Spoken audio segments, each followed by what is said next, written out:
I think it makes a tremendous difference. I mean, a lot of people are interested in the car because they've heard the plant's converting to Fisker. There's been a lot of activity about the car generally in the media, and that's generated a lot of interest. And it should, because it's important for the state to have the plant up and running. Everyone involved in that, and the state and federal government did a great job getting it here.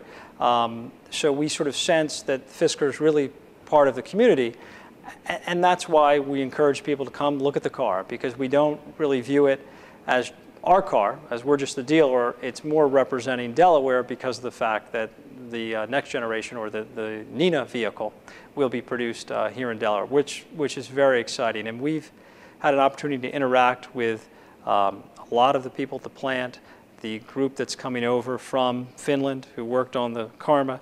A lot of those folks are coming to work now on the project here in Wilmington, and they're ramping up. And we're looking forward to getting that next car out at the end of next year.